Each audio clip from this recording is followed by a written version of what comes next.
Never put too much trust in friends. The 48 Laws of Power. Judgment. Be wary of friends. They will betray you more quickly, for they are easily aroused to envy. They also become spoiled and tyrannical. But hire a former enemy, and he will be more loyal than a friend because he has more to prove. In fact, you have more to fear from friends than from enemies. If you have no enemies, find a way to make them. Transgression of the law, the story of Michael III of Byzantium. In the mid-9th century, Michael III was the emperor of the Byzantine Empire. He was a young ruler who surrounded himself with favorites.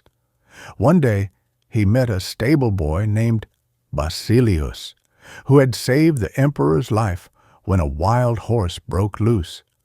Michael was charmed by Basilius. He immediately promoted the stable boy, showering him with gifts and titles.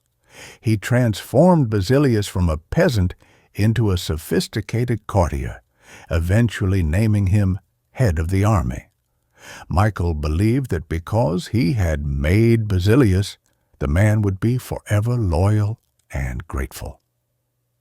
The mistake. Michael's generosity created a power imbalance. Basilius did not feel gratitude. He felt burdened by his dependence on the emperor.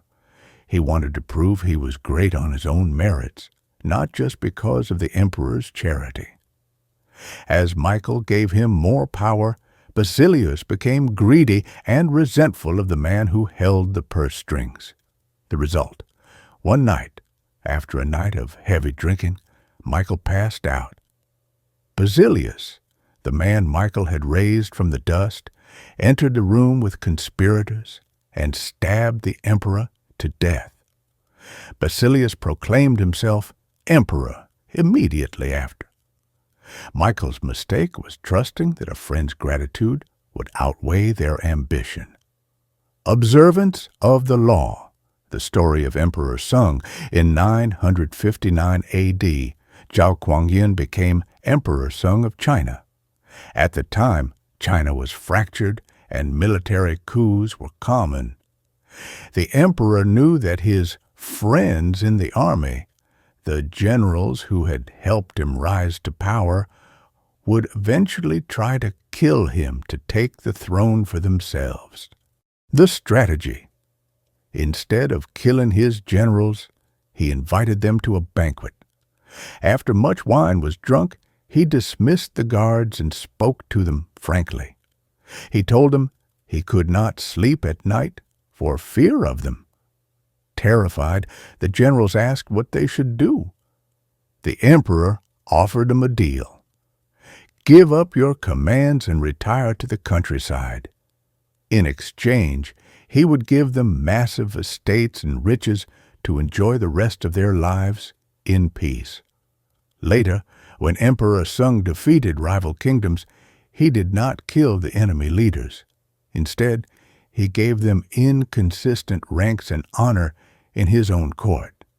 The result: the generals, realizing they could enjoy wealth without the risk of death, happily agreed to retire. The defeated enemy kings expecting execution were shocked by his mercy and became his most loyal servants because they had to prove their worth to their new master. Emperor Sung ended the cycle of coups and established a dynasty that lasted 300 years. Final note: a man who suddenly finds himself spared by the guillotine is a grateful man indeed, and will go to the ends of the earth for the man who has pardoned him. Speak with peace.